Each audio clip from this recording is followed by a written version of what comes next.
live. Does it say live on your end, Ann? It has numbers. It has like a clock thing that I can see that we're on live now. We're 11 seconds. So Okay, I'm that's going how to I go know. ahead and I'm going to play my commercial real quick, and then we'll be right back, everybody. Okie dokie. If I can Sure, get I this to smoked weed go. when I was young. It was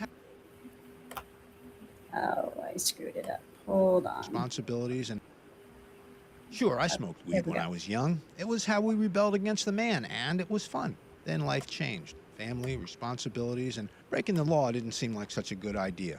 Now it's legal, the medical benefits are widely known, but it's all mass produced. Just not my style. Then I discovered Elevated by Claudine. Elevated by Claudine, a locally owned, female owned, alternative medicine practitioner in the Union Crossing Shopping Center in Glendale. Elevated by Claudine is 100% unique, a CBD, mushroom, and plant medicine store on a mission. Everything is locally sourced and ethically made, where everything you purchase promotes holistic wellness. I've come to trust Elevated by Claudine as I travel my spiritual and wellness journey with the help of plant medicine, custom made just for me. Get the whole story at Elevated by Claudine, spelled CLAUDENE.com.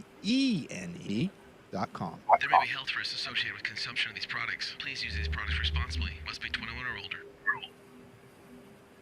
Alrighty. Hello, everybody. Welcome. Welcome in to the Anne and Claudine live show. I know that's a creative name, isn't it? It's simple. We kept it simple. But We I'm had, going to go ahead. What? I said we had a name, but we changed it and then we just forgot We what the kept new changing it. That's what was a problem. We just kept changing the name. So then I just decided we're just calling it the Anne and Claudine live show. It's just easier that way. one. Well, let's get the legalities out of the way, you guys. Now, we have to do this. We are here for entertainment purposes only. But what Ann and I bring to in this show is we like to bring our own bold perspectives on all kinds of topics from spirituality to government to middle uh, uh, wellness, health. What else, Ann? Medical, like, Metaphysical, yeah, um, and just everything. being human. Yeah, pretty much.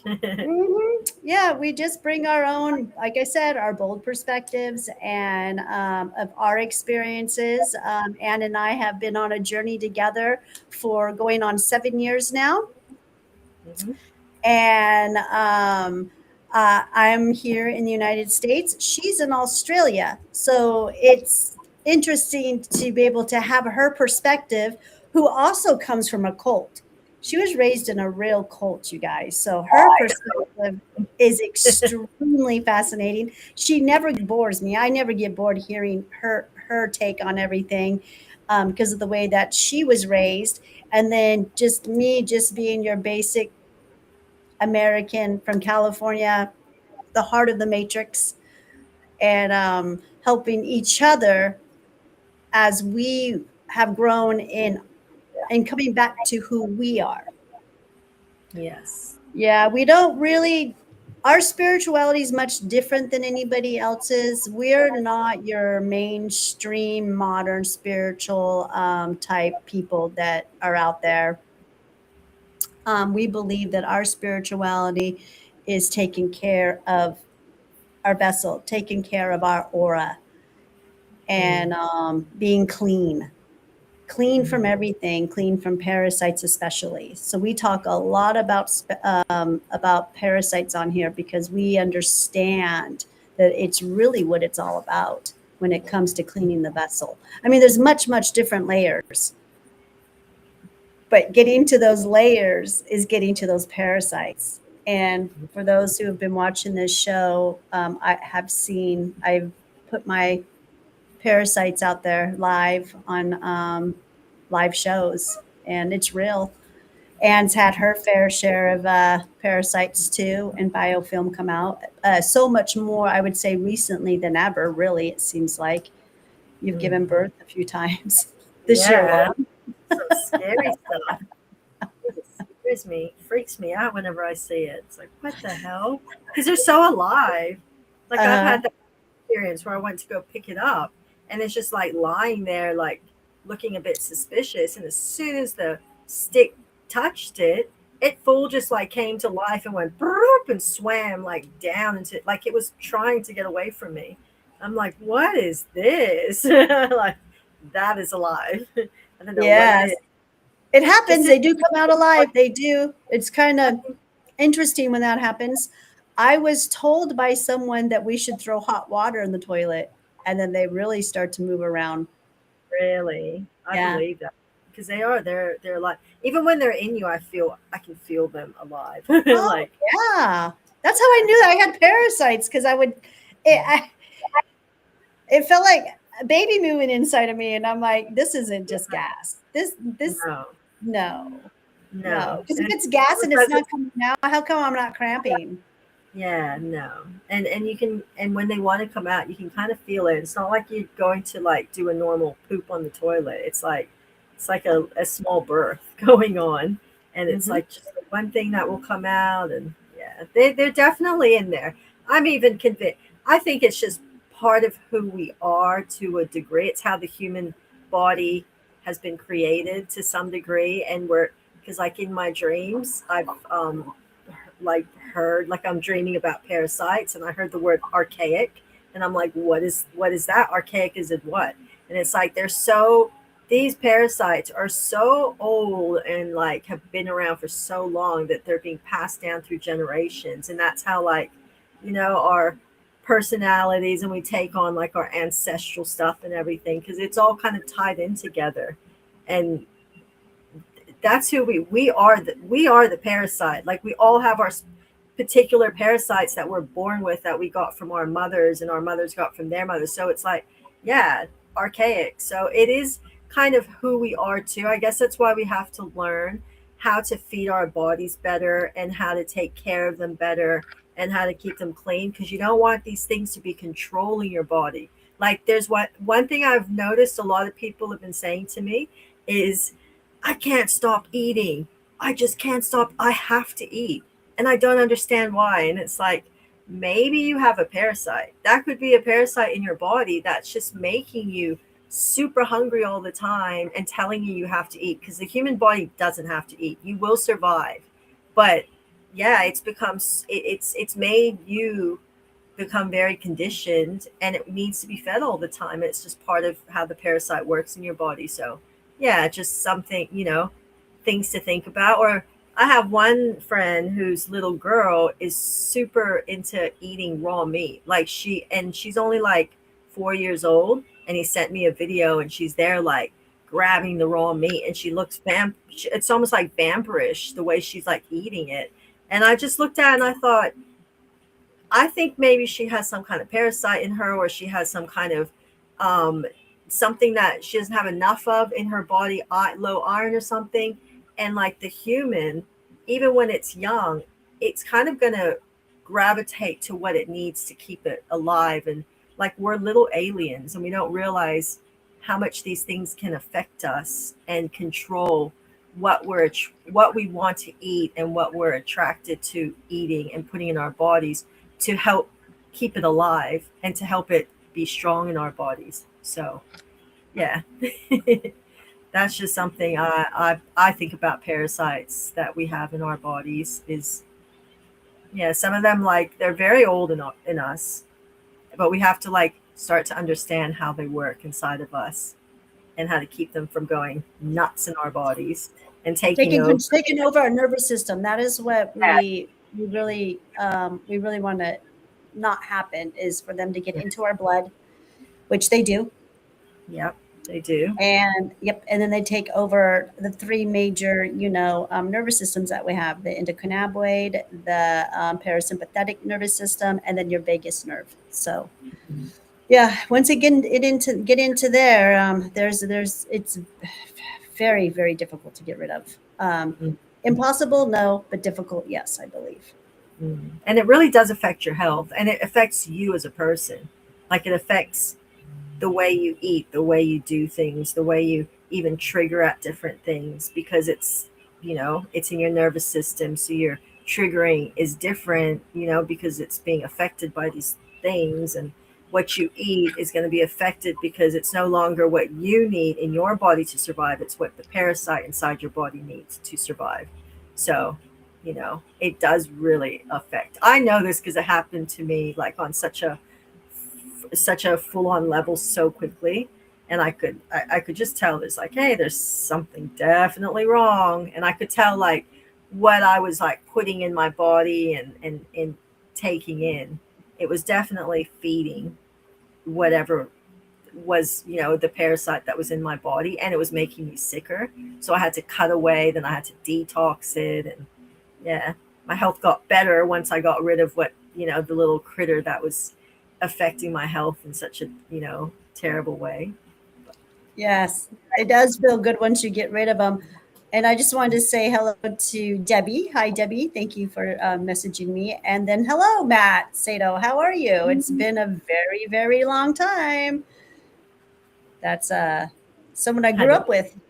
I know I grew up with him. I haven't seen him probably since I was, I don't know, 17.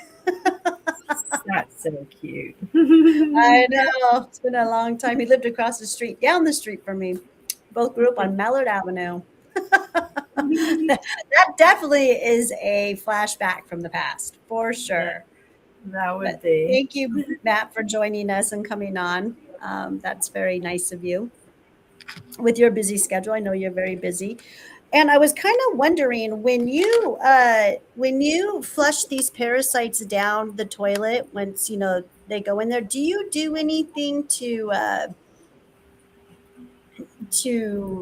like enforce that they're gone out of you, or do any kind of a blessing or anything? No, I haven't No. yet. No, I just flush them and just get real like, whoa. Like, and I'm like always concentrating on how my body feels like that afterwards within the next 3 days. Like, I'm just very conscious of how I shift and change and how I feel inside me. Even the I'm brain good. fog. I was told that a lot of these parasites that have come out of me, that I'm supposed to burn them. Well, that's not going to happen. How do you do all that? Like, I don't even know sometimes if, They're so wet. They're so wet and goopy. So I said, okay, well, Yeah. that's not going to happen. That won't happen because I'm not going to take the time to take them out, fish them out, dry them out, and burn them. I'm just not going to do that. But if you just throw salt on them, Oh throw some gosh, Matt. Celtic Okay, salt. he says. Let me know when Disney. you're in. Let me know when you come to Cali. Disneyland misses you. Disneyland is satanic. You just said that to the director of Disneyland. Oh no, sorry. I don't know if I would go to Disneyland since learning what Disney's all about. See, this is where I'm struggling in life a bit. So, because I'm like a sentimental person and I like Disney. I always loved Disney growing up and everything. But like once you learn the darker side of these things, how do you go back into just accepting them? Like, someone gave me a hat the other day and it had Mickey Mouse with the big ears in Disneyland, and it's so cute to wear. Like, I like Playboy stuff and it looks so cute, but I just couldn't wear it because I'm like, I can't support Mickey Mouse and I can't. Like, it goes against who I am and my soul now because I can't support this stuff. So if I don't know, anyone has Matt. I know. I want to hear Matt's take on this because I'm sure he's heard so many conspiracy theories about Disneyland. Because but is it conspiracy anymore? It's just Disney. Listen, actually, like, listen to what Disney sells and you can see it. Like, it's sweet and cute like to children in theory, but what you're telling children, like say the girls, the damsel in distress, and like, just wait for your Prince Charming to come and save you. Like, that's not what you should be teaching your young girl. Like, don't wait for no Prince Charming to come save you and be the damsel in distress. Save yourself. Work on yourself. Don't just be, that. Yeah, just the lines that they have. They do cross a lot of lines, and then you got all the Disney, the Disney Channel that had Hannah Montana and all those Selena Gomez, and some of those shows were so bad, like the pedophilia that was projected onto it, the the people that were in the industry themselves, like all of it is just so disgusting. And yeah, just gross. Oh, just the pedophilia that goes into all of it is just, for me, I can't accept it anymore. So My take on everything is that I grew up in amusement parks. That was my thing. My grandparents' backyard was connected to Knott's Berry Farm employee parking lot. So I would just go to Knott's Berry Farm, go through their backyard, through the gate, and there I was at Knott's Berry Farm. I just got burnt out. I remember when my babies, my last two set of my two boys, my last two children were 14 and 16, and we went on this big hoorah. We stopped everywhere. We went to every amusement park all the way to Magic Mountain. And I said, this is the last time I'm walking into an amusement park. I'm never doing it again. And I was super happy, and I haven't gone in with my grandchildren either. I you have just, it. no, I don't know what it is. I just, like I said, I just got super burnt out. And I I go feel to sick. California. Yeah, I actually go to the beach. I go whale watching. I go Yeah. dolphin watching. That's my thing, really. It is. But I'll love to come by Disneyland and visit you. That place is so packed and huge now. Oh my gosh! Mhm. And he We does don't. these strolls like in the morning, and he'll take these beautiful pictures of a Mm. stroll through Disneyland, and they're just beautiful. And I'm just like, oh my gosh, that's a lot of walking. I can only imagine. We don't have them here, so we're yeah, we have a Okay, few. it's an American thing, a Californian thing, totally, totally. But so what did you want to talk about today, Anne? I'm just going to go along with you. I was going to talk about um, Easter. What is Easter? So I had a lot of people. Once again, it's like Disneyland, but Easter's a bit.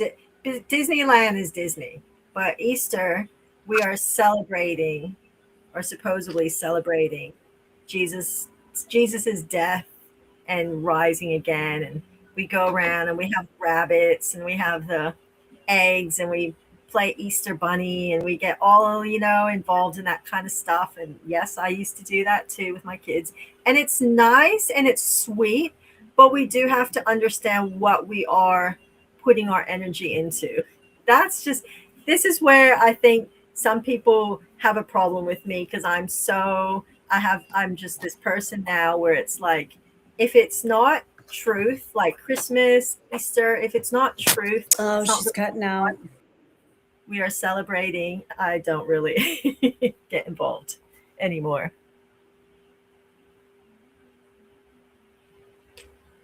Uh-oh. Have I cut out?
Okay, I'm back on now. I don't know what's going on with my computer.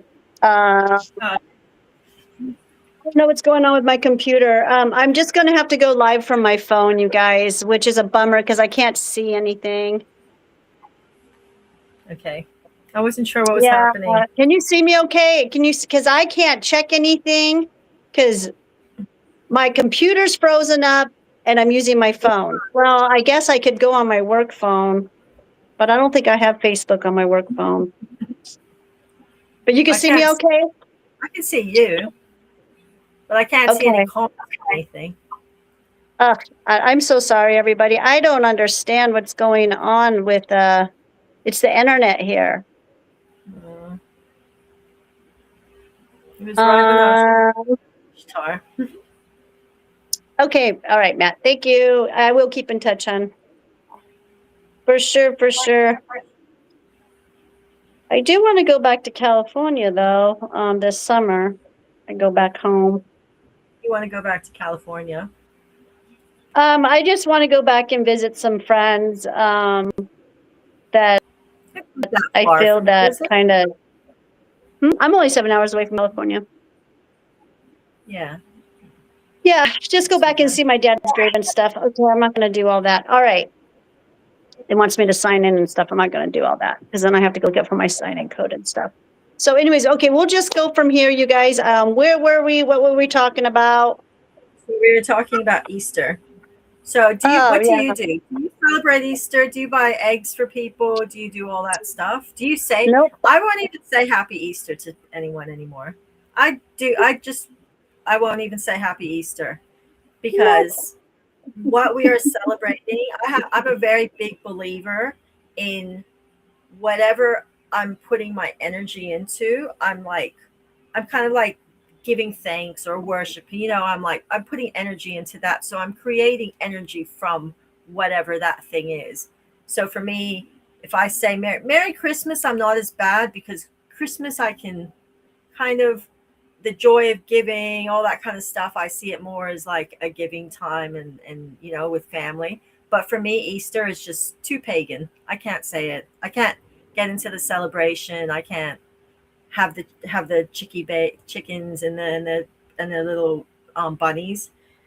But Easter, but because the thing is, we're celebrating or we're giving whatever, honoring Jesus dying, and then Jesus. I think that's what my issue is. It's the fact that we're saying that's when Jesus died, and then when Jesus came, rose from the dead. So that's a very big, that's a very big thing. When Jesus was on the cross, and then when he rose from Nailed the to the dead, like wood. that.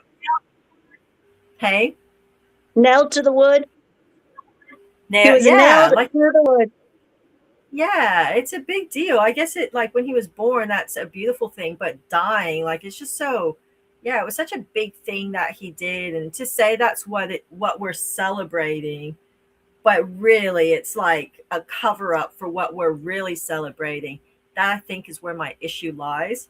So, in Easter, we are celebrating Ishtar, and Ishtar.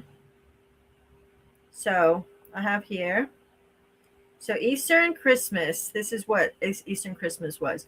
What do rabbits love to do when you put a male and female rabbit together? They will mate again and again as long as they can. And if you're not going to watch out, you'll have a bunch of bunnies in no time. The biblical Passover has actually nothing to do with Easter. Feast, this is what Easter is: Feast of Ishtar and the Spirit of Lilith. The two feasts are just happening by purest coincidence during the same period of the year. In ancient Babylon on Easter Sunday, enormous orgies used to be held. The eggs represent fertility, which is who Ishtar is. Ishtar is like the goddess of fertility. Like, we'll look what she is later. The eggs represent fertility. All the female participants who became pregnant during these ancient feasts on Easter Sunday gave birth to a baby around 9 months later, right before the 25th day of December, Christmas Day. The term Christ stands for Christus, Helios, Satan himself. These babies were then sacrificed as an offering to Satan on December 25th. So this is what that's the connection. The Easter and Christmas. So that's what the Babylonian people used to do, is have babies. Create, I guess what, to create more babies for the, oh, so they're creating the babies to sacrifice when they were born in Christmas time. And Ishtar is the ancient Mesopotamian Babylonian goddess of love, war, sexuality, and fertility. So, yes, that is what we are celebrating. And that's why we have the Easter bunnies and the eggs, because we are putting energy into that whole pagan kind of thing. Like, it's a pagan thing. Where it's a pagan holiday, and it's put into the matrix, and they've got all the Christians sucked in to do this holiday and use their Christianity under the guise of Jesus crucifixion, rising. But really, we are celebrating a pagan goddess, Ishtar, and that's the, I guess, history on how they used to do this particular pagan holiday and what it was used for, etc., etc. So, yeah, that's kind of my thing with Easter. And since we just had it, I thought it's a good time to talk about what Easter is. So next time Easter comes around, you might, think a little bit harder, or like maybe look into a bit more on Christ and when he truly died, or when the beginning of the year is truly meant, or whatever it is, that it's meant to be, or when the right time is, and, kind of give thanks more on the correct time than on a pagan holiday. But each to their own. But that's just my thing. I had a lot of people wish me happy Easter, and they were all the Christians, like the real full on Christians, all sent me messages saying happy Easter. And it's like, no happy Easter. Like, yeah. You know me, I don't celebrate any of the holidays. I don't celebrate anything, but what I do celebrate, sorry, you guys, I'm trying to get this computer to this whole thing to go. It's driving me nuts. I should just leave it alone, but my whole entire computer just froze up. So I don't know what's going on. Anyways, maybe it's time for a new computer. Okay. I know. Last thing I want to do is spend more money. But anyways, you know, Anne, I don't celebrate the holidays, but what I do is I get in the spirit. I get in the spirit of it. With because I have children and I have family members who do celebrate it, and they, the only thing I like about holidays is it's a time that brings the families together, brings family time together, Do and that's you the only. do you like do you buy eggs for your grandkids? Like, do you become a part of it? No. And when your grandkids or people like come up to you and they, oh, Easter, and they are, do you say, or is it just you let it be, you just let Well, I'm them? not going to sit here and have a conversation with every single person that I come face to face with regarding, what I think about it. They wish me happy Easter, and I say, well, happy day. Okay. I'm pretty good at, maneuvering around all this pagan and this matrix. I've had to learn how to do it because I live in such a, I think Phoenix is the third or fourth largest city in America. And then I come from the second largest city, which is California. So I think I do a pretty good job on maneuvering, in and out. And to each is their own, like you said. But I just don't believe any of it. I don't believe any of it. I think a lot of it is what worshiping and following, the darkness. Yeah, it's a matrix. It's set up to feed. We feed the matrix when they have these things, like when we celebrate it, we're feeding the matrix energy to the matrix system that they've created.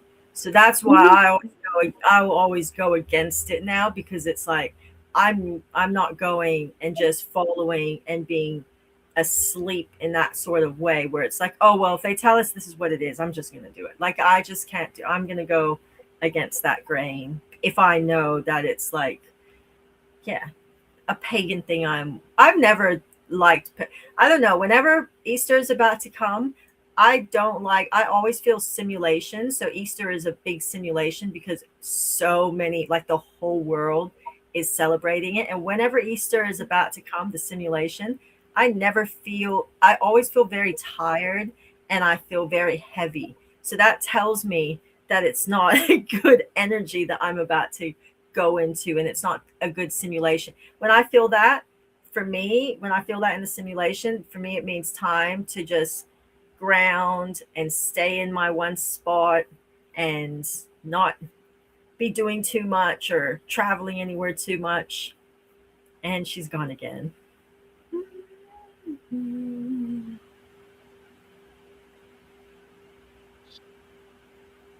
Sorry. I'm talking. She's gone.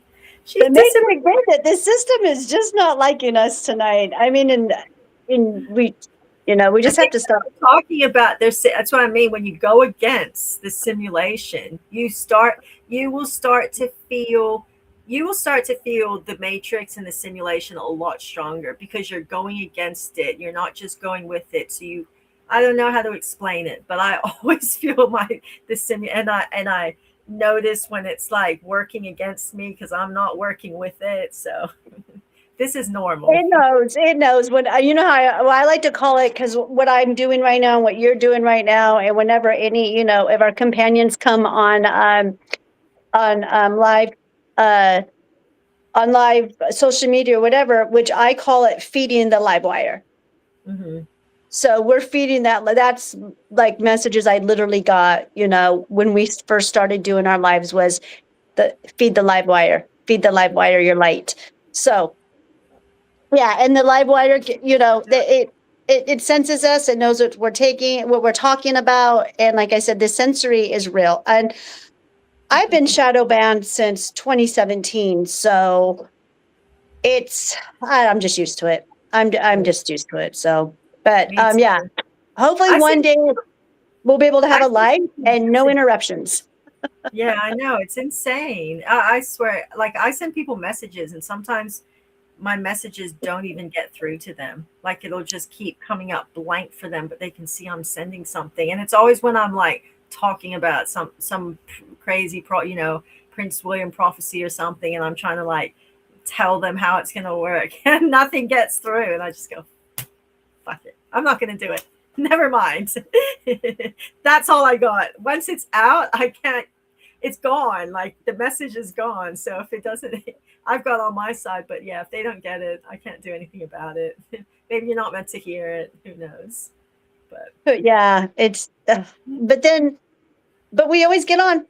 I always get back on, and I always do my little prayer before we go live and stuff, and afterwards, and but we always get back on, and I don't think we've ever been completely totally shut down. I don't think so, but no, we get it's interrupted tried a lot. Yeah, it does, especially when we talk about the critters.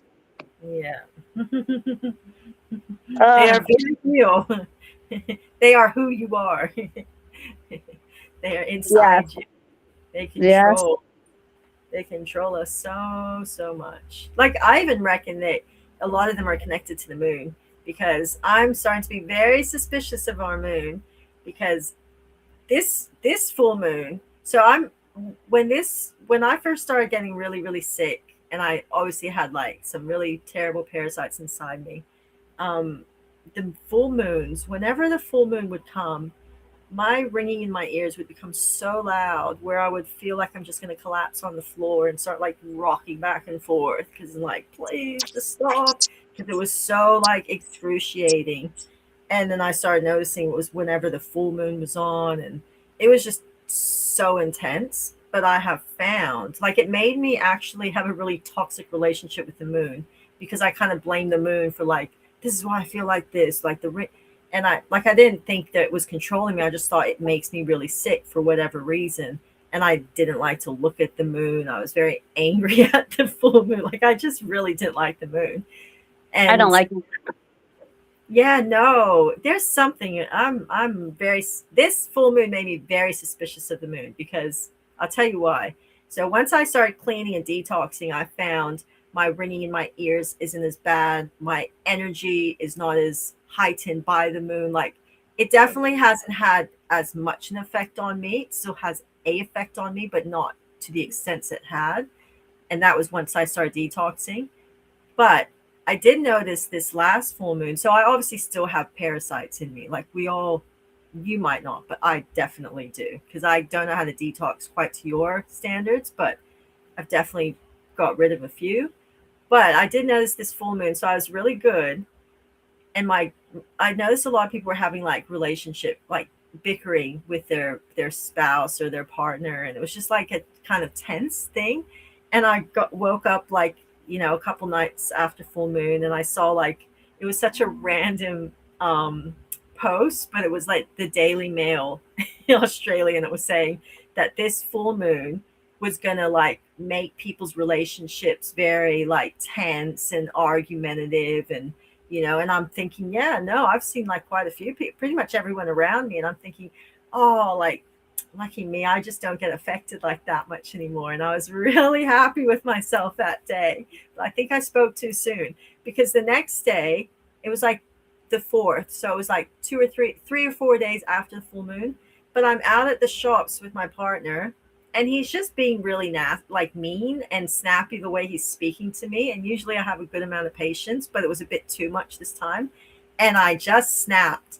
And I couldn't come out of the mood that I had gone in. I couldn't change it.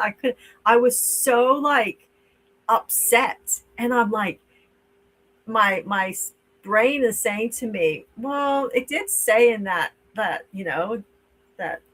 article you read that this is what's happening. I'm like, that damn moon. And that morning I actually seen it in the sky with my boyfriend. Like, it was in the morning time, and you could just see it in the sky. We're having coffee on the balcony early in the morning. I'm like, oh, look at the moon. And we both look at the moon in the daytime sky. And later that day, sure enough, we could not get along. For though it's never happened in 7 years. Really? So bad. I was so angry because I'm like, damn it, I am stronger than that moon. Like, It can't do nothing. oh, I couldn't get out of my mood. It was so intense. And I'm like, wow, that's crazy. Like, that's got to be the moon. This is not me. This is not who I am. I don't get upset like this. But I don't know. It made me very sus about the moon once again. And what exactly is up there? What? Oh, I don't believe in the moon. David Icke said that there's like that people are controlled. He said certain races are more controlled. I think he said Jewish people with Jewish blood and stuff, with strong Kundalini energy. The moon can actually trigger that kind of stuff in them, and which I find interesting, because that happened to me back in like 2020, 2021. Like, it was a full moon and something came, like, ignited in me and never kind of went away. And when I went to I went and got some spiritual healing, hypnosis and stuff, and the lady kept saying, it's a full moon, it's the Aquarius full moon. And I'm like, huh? And then when I came home the next morning, I looked in the sky, and sure enough, there was the big fat moon staring at me. And I'm like, God damn it. So, yeah, someone told me like, oh, David Icke, it's one of his theories that the moon like has this, and it's controlled, and it can control different races. I don't know. To me, it's a space station. I believe it's a space station. I've had my fair share of visions of it. I used to love the moon. I used to do full moon ceremonies, new moon ceremonies. I'm a Cancer. I'm ruled by the moon, but not anymore. No, not anymore. Not since I got rid of these parasites. I have to tell you, a lot has changed. You know how you were talking about the ringing in the ears just as the full moon comes in? I don't have that anymore. I haven't had ringing in the ears in a very long time. Yes, yeah, I that's parasites, heavy metals and stuff. Yeah, I haven't had you said that, and I'm like, whoa, I haven't had that happen to me in like eons. Yeah, I used to so bad. In 2020, it became so intense and insane. I don't know if it was like a mix of the 5G but like I went from like being just one of your basic emotional people to like full moon was hectic. and the ringing in the ears was insane. And she's gone again.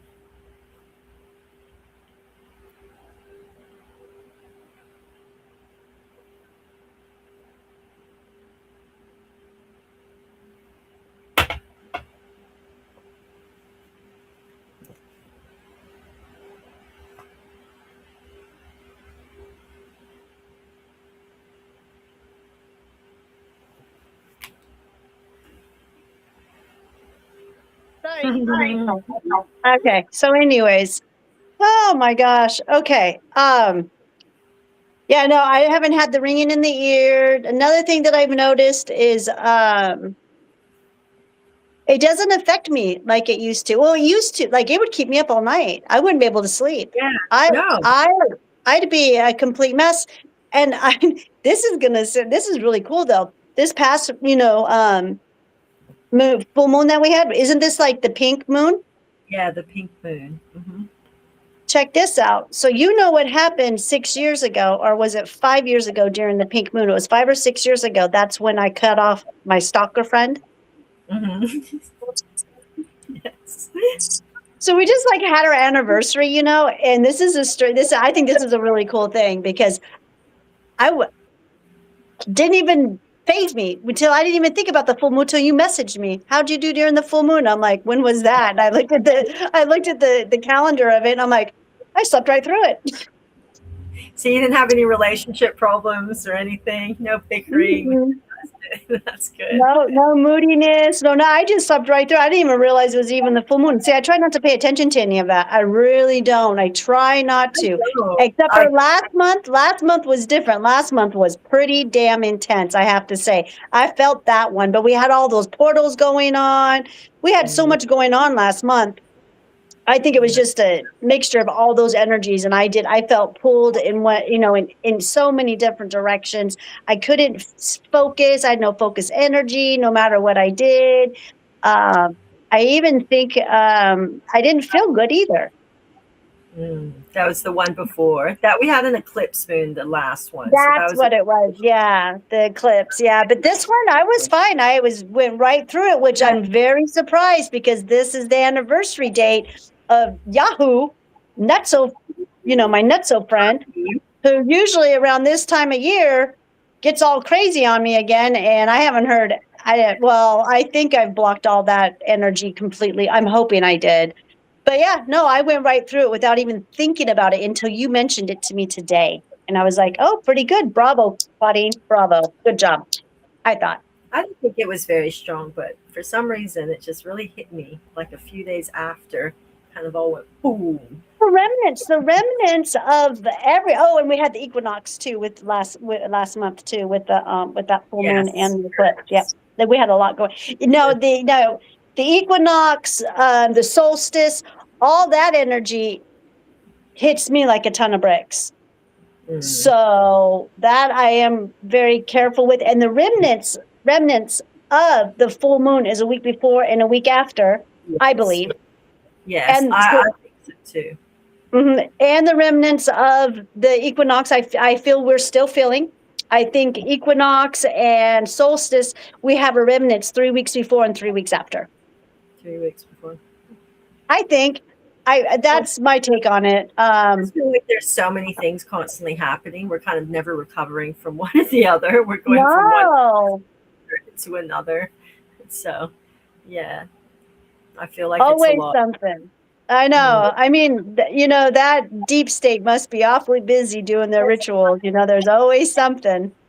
Always something. One of their portals are opening somewhere. What we just had the 4/4. So much. There's just so many things happening. I think that's why they're doing so much, like, to the world at the moment. Like, they're just throwing so many things at us because our world is changing and our matrix is speeding up. Changing. It is changing. Everything is changed. I agree with you on that. The matrix is slipping. It is losing. It is going down. I think so. I'm seeing so many people waking up and it's about time. It's about time. I mean, I just went to the grocery store the other day, and the lady double charged me. And so I had to go to the customer service to get some of my money back. And her and I were talking about gas prices. Okay. And they sell gas at this particular store that I was at. And even she was probably about 85 years old. And she even knew about the Matrix. And she said, well, they're just trying to get us to pin us against each other. Yeah. And I was like, oh my gosh, it's so refreshing to be able to talk to people, just random people, and like they agree with me or they say something about the Matrix. And I'm like, what? I think a lot more people are starting to just see it for what it is and understand it, see that it is a matrix, see that it is like a whole, system created. There's agendas being thrown at us, and like just all of it, so much of it, even COVID itself. Like once COVID hit, the world changed. Like when they bring out something and they start telling and forcing people to get vaccinations, and it's just you just knew that the world is no longer. And it's also we got to start seeing it is a matrix. It is everything that conspiracy theories have said for so many years, and they pin it as, oh, that's crazy. Like, no, it's all just agenda. It's all just created, and it's up to the human now to see it for what it is or not what it is. But yeah, it's pretty, like you said, it's falling apart. The matrix is absolutely falling apart. I see It's it all. coming. Yeah, it's coming down, and countries are broke. America is broke. Yeah, but that's the Australia's thing. broke. China's Yeah. it's all broke. In the one world order, that's what I was talking about with the lady at the store. She was talking about the one world order. And that's when my mind gets blown. Now this is happening more and more and more people saying this to me, which I never heard that. I would never hear anyone say that term ever. And now I'm hearing it at least once or twice a week, randomly being out there in society. And I'm like, very good. Bravo. Finally, people are starting to realize what this is all about. And that is getting us into a one world order, the Rothschilds plan. It's the plan. And Playbook.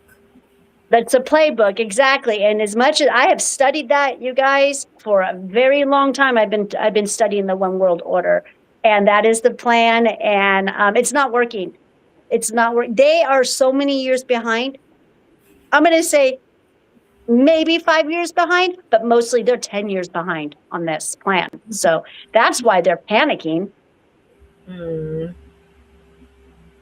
I agree. I'm very interested to see how it will all plan out, because we have Bible prophecy, which what I was brought up with, which makes it very fearful and very scary if you go and get taught about it or learn about it. And then there's reality, and there's like how it's going, I feel like they don't even really know how they're supposed to do it. I think they have their playbook, and they have their characters, and they have their different people that are meant to come. Prince William has his spot that he'll come up at some point, and they have this whole like script. But I feel like they're kind of just grasping at straws now to get it done, because like you said, they were given a script, they were given a plan. 200 to 216,000 years. This happens every 200,000 years. Okay, the last time we had a flood. Okay, we know Lemuria was destroyed. We know that what's that other one? Atlantis. Atlantis was destroyed. We know that every 200, between 200 to 216,000 years, this happens. That's is what they say. Okay, that's what's been written with the natives and stuff. Okay, those are the things that if this is all true. And what was I going to say? Oh shit, I forgot what I was going to say. Dang. But anyways, this happens every 216,000 years. Yep, it's their playbook. They're given instructions. I believe they were given instructions by their AI system, and but the AI system is so screwed up right now because it can't keep up anymore. It's an old system. Every computer system needs to be rebooted, and renewed, they need, but they don't know what they're doing. They don't know what they're doing. The covenants have ended for so many of these major fallen angels that were on this planet. The covenant ended and they didn't pay attention. They didn't pay attention to what they're supposed to be doing. And that is why they are such a mess and nothing's working for them except for war. They just keep going back and doing the same thing, the same plays over and over and over.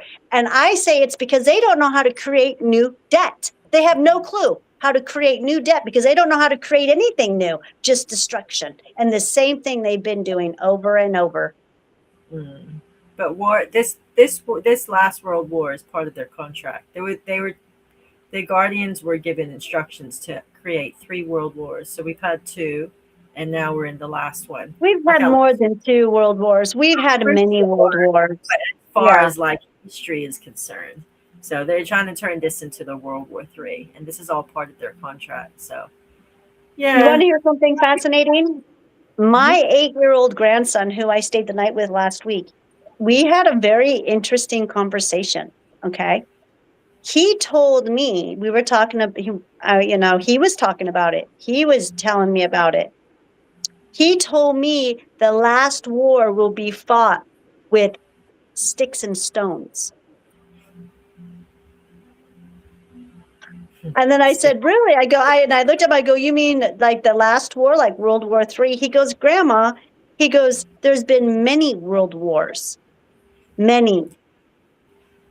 This is my 8-year-old grandson, seriously. And I'm just looking at him and I'm like, okay, I'm just listening to him because I find him very fascinating. He just came from the creator 8 years ago. You know what I mean? Yes, they're much closer to the creator. Yes. They are. Isn't that some interesting stuff, though? Yeah, he said the last battle will be fought with sticks and stones. Very interesting. Mm-hmm. We have to protect ourselves with sticks and stones. And what I'm thinking is what he's thinking is that there's not going to be, we can't use nuclear. We can't use nuclear, he says. Would that be interesting? Maybe our grid changes. I don't know. We're heading towards something. They know that something's coming at us. Like they know that we're shifting in the atmosphere, and we've got a pole shift on our doorstep, and for sure. So, yeah. Once the pole shift hits, kind of no one knows what's gonna become of Mother Earth because we've never gone through one as far as this matrix is concerned. So that has always been my theory for everything going on is they're kind of just like they're the elite. So they obviously, have all the science, they know all the things, they know so much more than us. For all we know, the script. Yeah, and for all we know, we've got some big huge planetary system heading at us or some meteorites about to, like, we don't know, but they know something. So they're throwing all these things out at us and they're kind of just throwing them out while they still have time before this impending thing is coming at us. And the thing we do know is coming at us is a pole shift. Like that is scientifically, you can go look it up. Which happens every 200,000 years. The planet shifts and it changes. Yes. And another thing that I kind of wanted to put out there tonight, I mean, we're just kind of like talking about random things, to be honest with you guys. But another thing I wanted to bring awareness to was where people give away their power and their essence in ways that they don't even know that they're ignorant to things. They don't know things. So they give their power up and they give up their essence. They give their permission. They give their permission in so many ways, and they don't even know they're giving their permission. Like, I believe that when people got vaccinated, they were giving their permission. They're giving up their essence. Did you know when people get retina, what is that called when you get your retina red for security reasons? Yeah. They're giving their essence. Yeah. when I believe that when people give up their DNA to their genealogy, they're giving permission Mm. for them to have their essence. Yes. Yeah. So that was something I wanted to bring awareness is be very careful what you give up and what you allow. Because when you do that, they have a saying that ignorance is bliss. No, it's not. Ignorance is illegal. I mean, you're Ignorance giving, is dangerous. it's very, Mhm. and it's, you just got to be really careful of what you're allowing for the matrix to do to you. When you're Mhm. giving something up or you're doing something and it just doesn't feel right, don't do it. Just don't do it. Even as much as getting a flu shot, any of that, you Mhm. are giving permission for them to have access to your essence. So Mhm. I don't have the answers for all of that, but I just know that this is something that is real and people do it out of pure ignorance. And you just need to be really, really careful. Mhm. It's true. It's very, very true. Everything is your essence, even your pee. Like when you just pee. I was watching. They're talking about Chinese medicine, and they have this whole like theory about your pee and how you should be more respectful to the way you pee and where you pee and how you pee because it's like, yeah, you said the essence and it's all these like minerals and very important things coming out of your body that are like very good for your body, like it's a part of who you are. So they're saying like, Eureka is very, very, that's that's gold right there. Eureka is gold. And you have your brain stem cells in there. You have your DNA, you have your chromosomes, you have a lot chromosomes. You have so much in your urine. As you know, I practice Shimvambu, so I loop my own urine. yeah, So, I know, I and it, thought of you when I read it. yeah, and you're right. There is an essence about your urine because I have a really funny story to tell. So, I was doing a therapeutic trip with magic mushrooms with a client of mine, okay? And so he goes and he starts his trip, and I make him some lemon water. Mhm. And he's starting to do he's on his way to crossing over to the other side during the mushroom trip. Well, he goes into my bathroom, and he's in there for a while. And then he comes out and he's got my pee cup, my pee glass with his lemon water inside my pee glass. Oh no. His angels were up to no good with that one. And I'm like, what are you doing with that glass? I didn't say anything to him because, mind you, he's tripping, okay? And I'm Uh, like, what are you doing with that glass? I wasn't the glass I had your lemon water in. And I mean, he stuck his glass that I had his lemon water in my bathtub, okay? And he goes, I don't know. This glass is just beautiful. It's beautiful. oh no, that's actually really funny. You should tell him now. That's really funny. That's So like I from a. guess my essence is around that glass, maybe. It probably was sparkling or something to him, like had all Well, magical sparkles all around it. That's what I mean. Like when you take your mushies, your angels really like they get real, get involved. You see some funny things. I know. But you saying that just reminded me of that. So I guess, yeah, maybe that's what he was seeing. I was always wondering, what the heck? I would have loved to see what he was seeing. I bet you But, he saw sparkles and gold. I see that kind of stuff on your mushies, like certain things my angels will like show me, and it'll be super like sparkly and magical. And I'll be like, that's not what it looks like in normal life. yeah, so For anyone out there that's interested in psilocybin and how to use it and how to grow it, that is exactly what I do. I am a alternative medicine practitioner, so I have my QR code. So if anyone who's interested and wants to do mushroom therapy, I'm your girl. It's what I do. So, It's a good but I don't do guided. I don't let people come into my space anymore and do guided meditations. Either I meet them somewhere, or we rent a cabin or something, or I go into their space. So Okay, so you don't do it at your no, facility. no, No. I don't do that That's good. anymore. Mhm, I think that's a good mhm. idea. Because there's a lot of energies that start interacting and coming out in those type of scenarios. Yes, yes, yes. And I've just learned, like as you know, ever since I've detoxed so many of these parasites, I've learned a lot. I'm not the same person, and I know it's best to just go ahead, and it's better for me to just for us to go somewhere else and not bring that into my space. So For yeah, sure. yeah, Good, good, yeah. good idea. Oh That's so man. funny. I think that's a really funny story about your cup and your pee.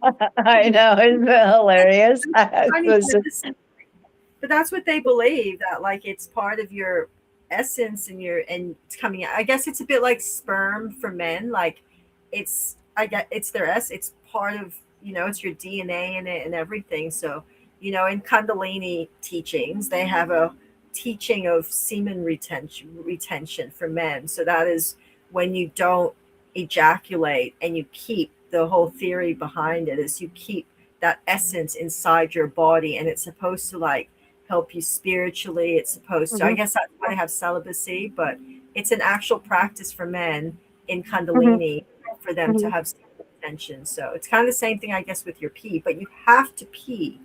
But they mhm. believe you have to be aware of how you pee, where your pee is going, not just like, oh, just piss anywhere and there's your, yeah. So the essence, your essence, Essence.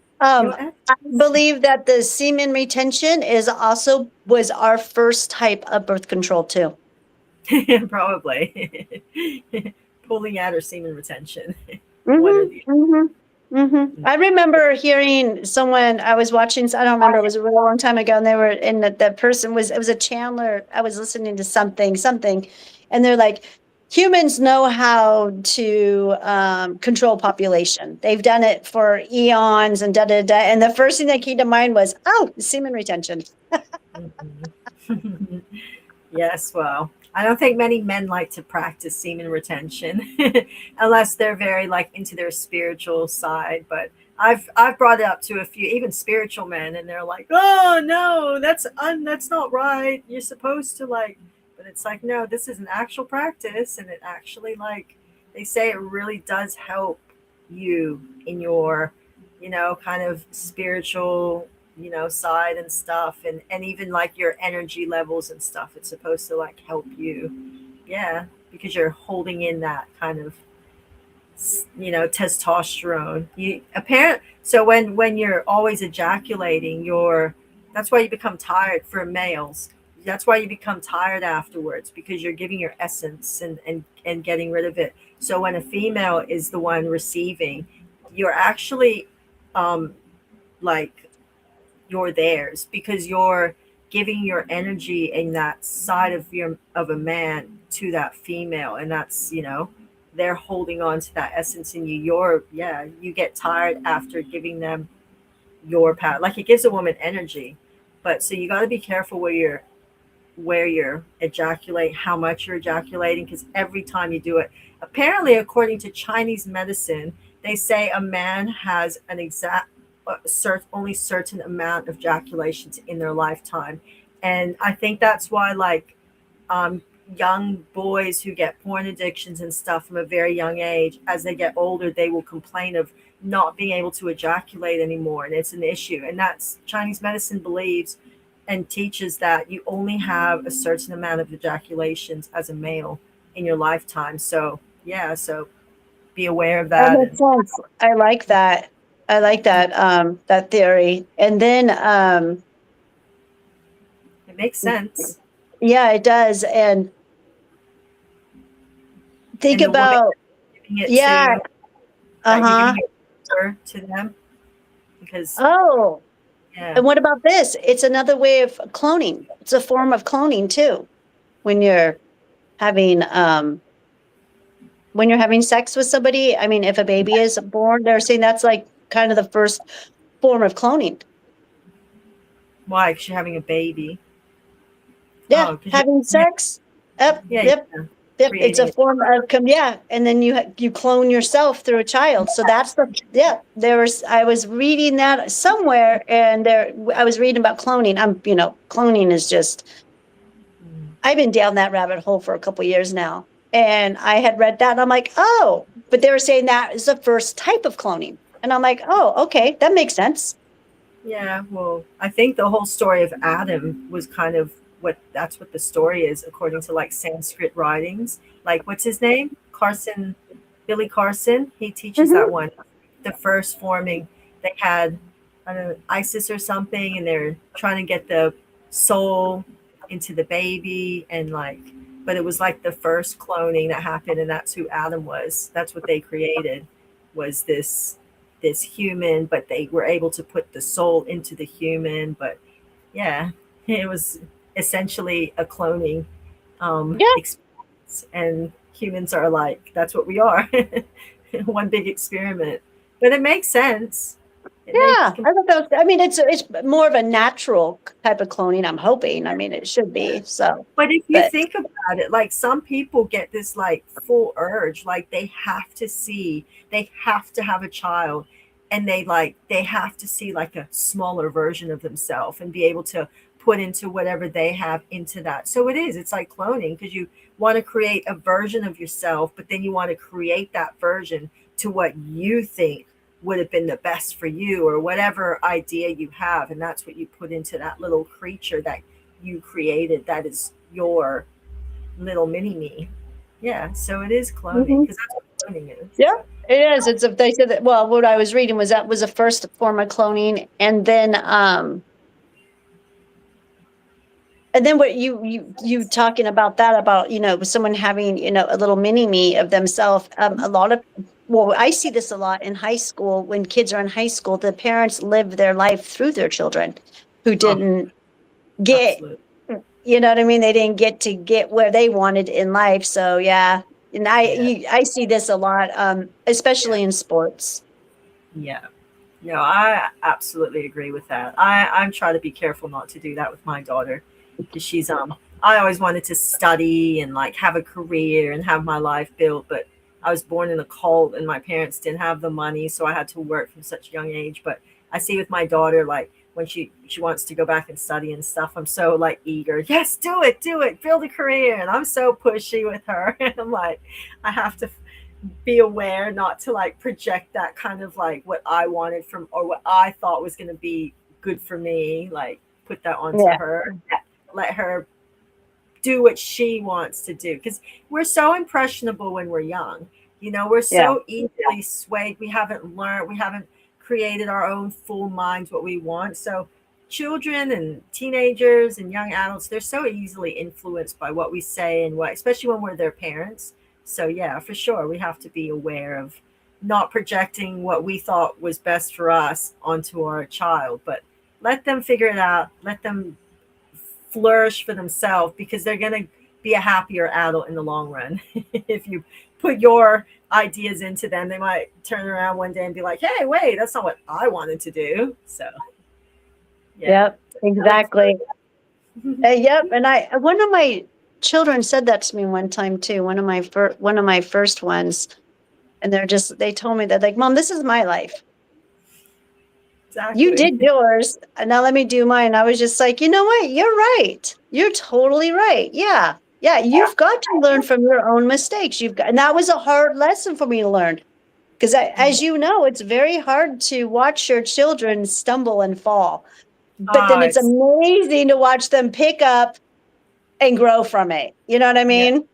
I just wish they could grow from it, but not have to go through the hard bit. That's the I part know. as a parent, especially being very psychic and stuff. Like I'm always like, well, what trying to prevent bad things, and I'm so controlling because it's like I don't want bad things to happen. As a psychic, it really upsets me, especially my children. So I'm always like trying to don't do that because then this will happen. But it's true, you gotta let them figure it out for themselves to a degree. Mhm. But Yeah. you don't want to see your children hurt. I really struggle as a mom to let them. My son just got a new e-bike. That's those like motorbike bicycles. Oh yeah. Yeah, Yeah. they're a big, big thing out here in Arizona. Yeah, here too. They ride on the streets, these little kids. And it's like, you don't have a license. Do you get on it? No, I haven't gotten on one. I'd be a bit scared. I had such a bad motorbike accident when I was 15, so I'm like petrified of that kind of stuff. But yeah, Yeah, he you got don't one. even drive, huh? No, I haven't got I still don't have a driver's license. Like I have, as soon as I get in a vehicle, like I have driven, and one thing, I always look at what I'm doing, and I'm so self-reflective in that way. And I noticed that I can't hear sometimes. I get such bad anxiety behind the wheel, but I don't notice it.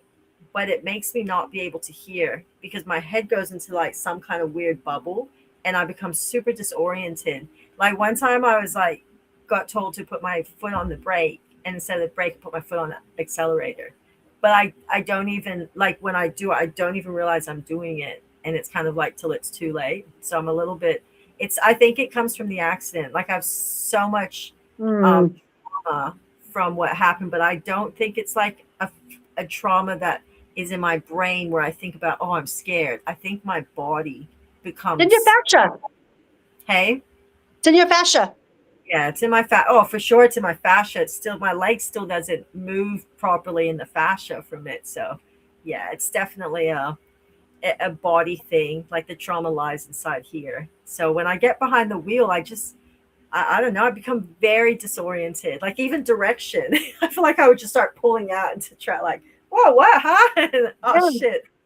Yeah, you can't. Yeah, that trauma is your fascia has memory.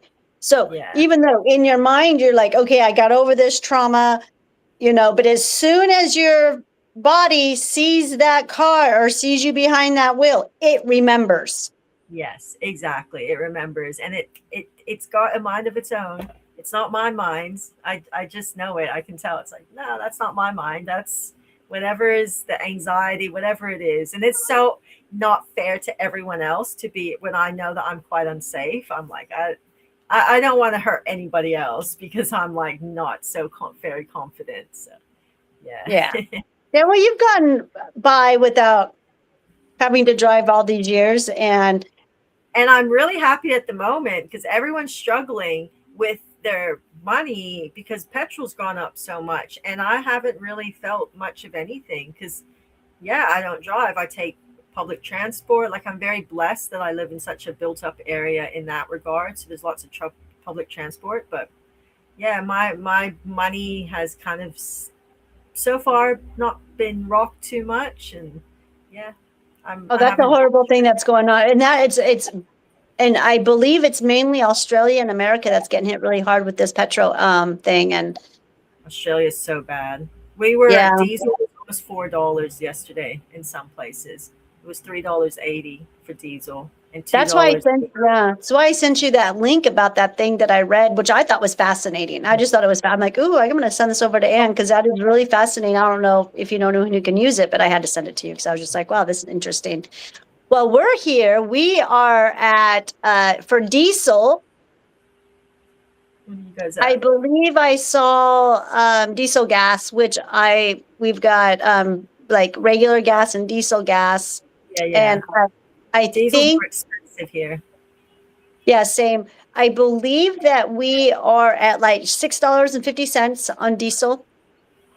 You guys are more than us. It's getting bad, and we are like at. I haven't filled up since last week, but when I filled up last week, it was $5 a gallon for diesel. Oh, no, just for regular gas. Yeah, for just I don't know petroleum gas. Yeah, I don't know what the difference is between all gases, but I know diesel goes longer. Yeah, diesels will go. You can fill up on diesel, and it'll go a lot longer than a regular gas.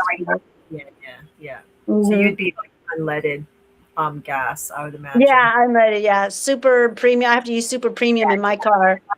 Yeah. And I paid $5 a gallon, and I'm still got a half a tank, so I don't have to go to the gas station for a while. But it did, and I have a little car. I got a little tiny sports car, and it's $75 to fill up.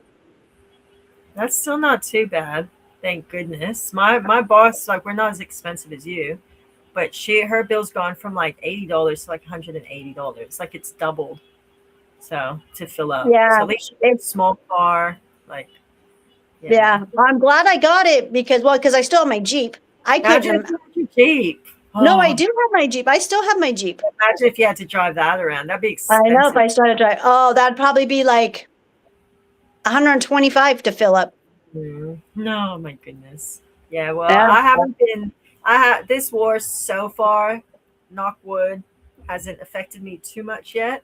They're saying our grocery prices will start to rise within the next couple, like, in the next month or so. So I'll wait and see how that gets affected. But I just, it's like COVID. You just try and skirt around it, eat less, find alternatives. The Asian shops are usually always pretty good. I'm kind of blessed because I eat very Asian, so I always buy my stuff at Asian grocery shops, and they always sell cheap veggies. And look at everyone saying hello to you. I know. I know. Everyone's on So, social media tonight. yeah, Hello, Lisa. is that because it's a holiday for you guys still? Monday, Easter Mm-mm. Monday. I don't think so. I don't know. I have no idea. All I know is that someone asked me if I was going to be open for Good Friday, and I was like, "Oh, I don't know. Is it a holiday? Is that is that a national holiday? Because I'm only closed for national holidays." And that was last Thursday, and I'm like, "When is Easter?" And then I realized it was Easter on Sunday. I'm like, "Oh my gosh, what the heck?" We shut down for 4 days. Friday, Saturday, Sunday, Monday. We were shut down. Really? That is so Yeah. cool.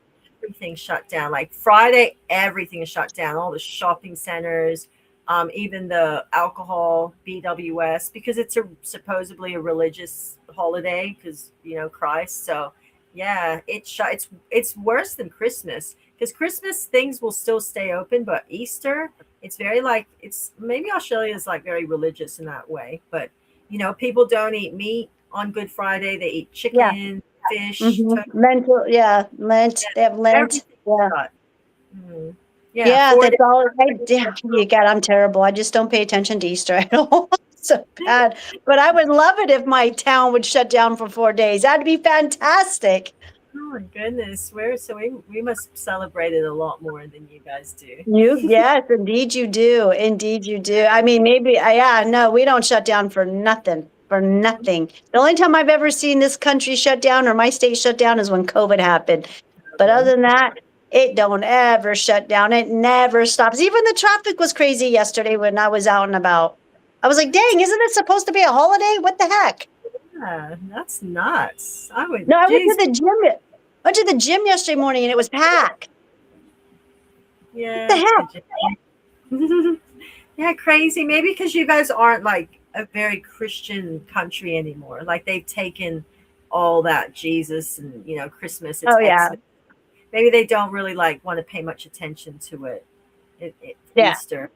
Yeah, It's not, yeah, no, it's this, no, there's, I there's guess so much- people call themselves Christians. I mean, but I don't really see people who practice it like maybe like your country does or where you live, but no, not at all. It was just, it was a normal Sunday day here, in my city where I live, as far as I was concerned, and back to the grind on Monday morning. Very interesting. I thought Mhm.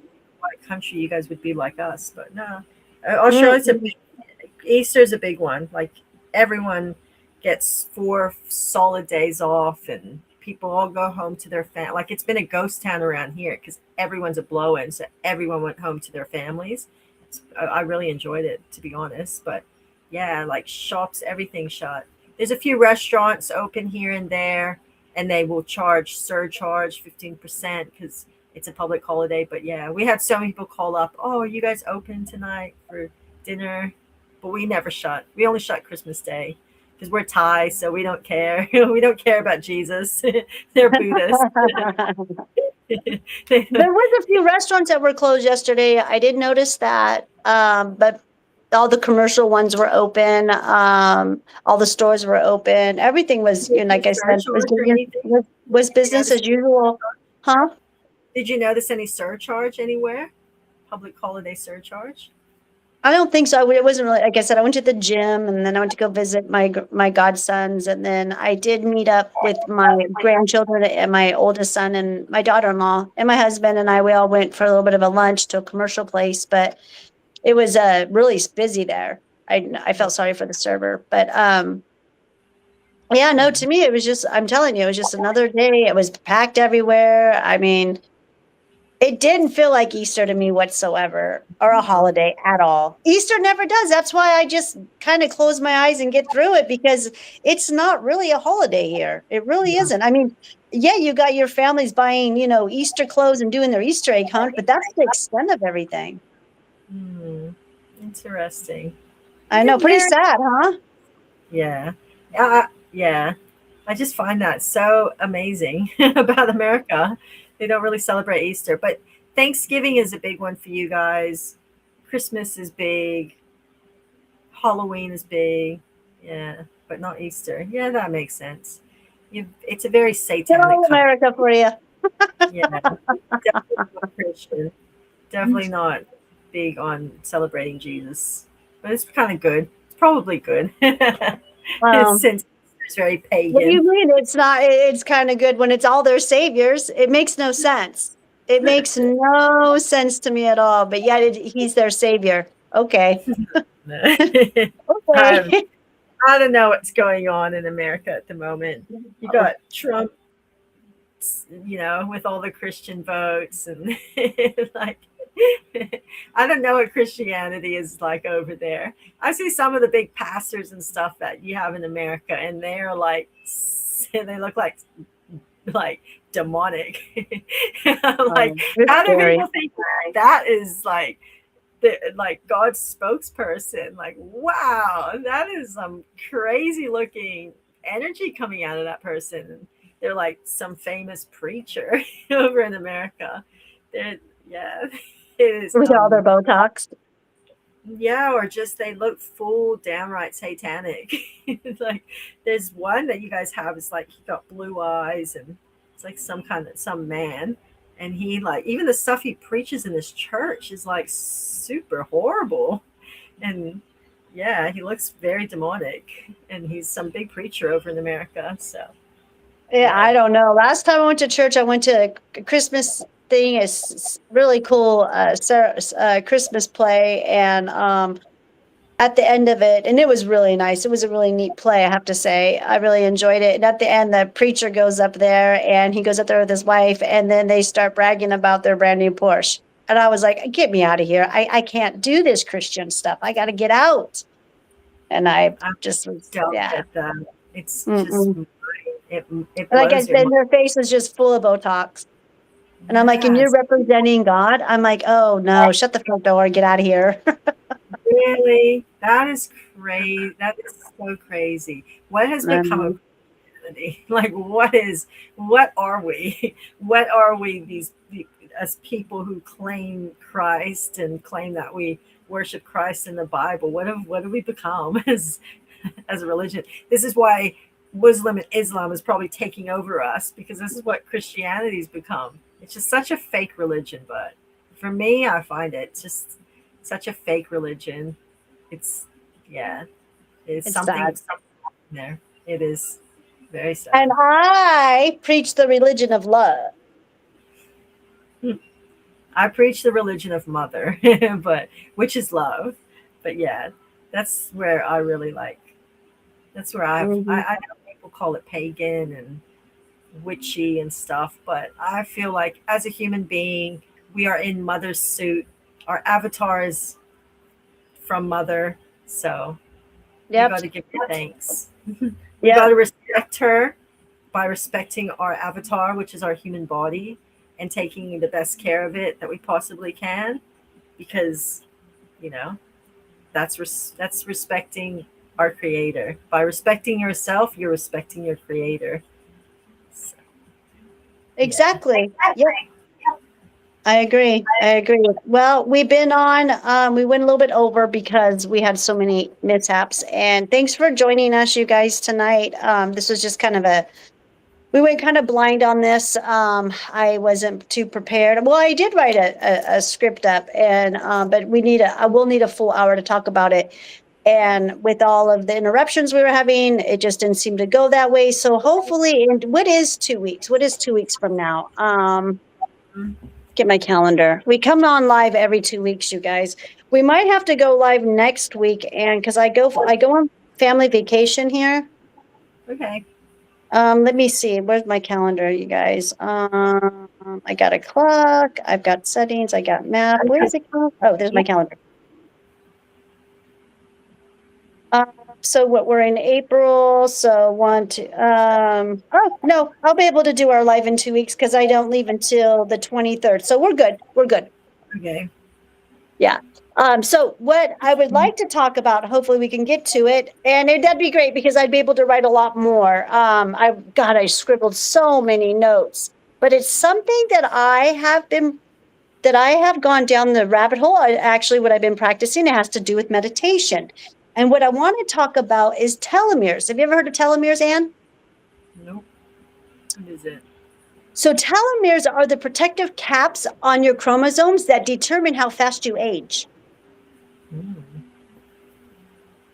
Interesting.